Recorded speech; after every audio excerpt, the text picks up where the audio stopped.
So let's talk for just a minute about godly sorrow. This is a feeling of conviction, all right? It's a feeling of conviction. Like, oh my goodness, I did something that was not right. I did something that I should not have done, and I'm so sorry about it. This type of conviction can actually be a good thing, and it can be helpful because it can take you off of the wrong path, and it can set you on the right path. This is a godly sorrow that says, you know what? I don't want to live that way anymore.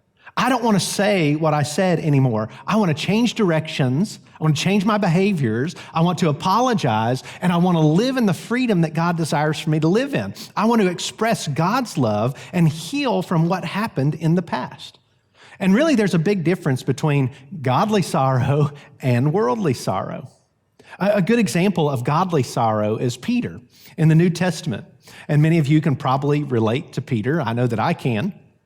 Peter was a guy, and he had so many great qualities, and then all of a sudden, he would just do something that was like stupid on steroids. You know what I'm talking about? I mean, how many of you guys can relate to that? I know that I can.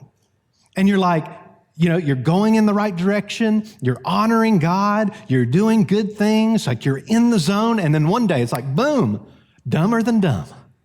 Where did that come from? Well, this was Peter. And unfortunately, this can be me too.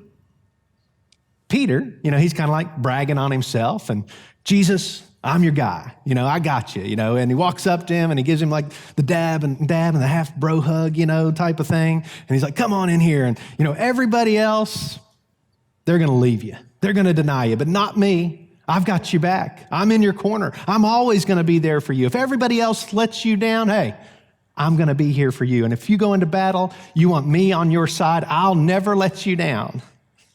And then Jesus, he kind of sees straight through his pride. He sees through his weakness. And Jesus said, he really what he's doing is he's prophesying. And he says, hey, Peter, calm down a little bit, because before the rooster crows, you're actually going to deny me 3 times. And that's exactly what happens. Jesus gets arrested, and a little girl walks up and says to Peter, hey, weren't you that one of those guys that was with Jesus? And Peter's like, Jesus who? I don't know what you're talking about. And another woman comes up to him and says, hey, weren't you one of the disciples? Weren't you walking with Jesus? And Peter's like, I don't know who Jesus is. I don't know what you're talking about. I wasn't there. I don't even know I was home. I was fixing my fishing nets or whatever. He makes up some excuse.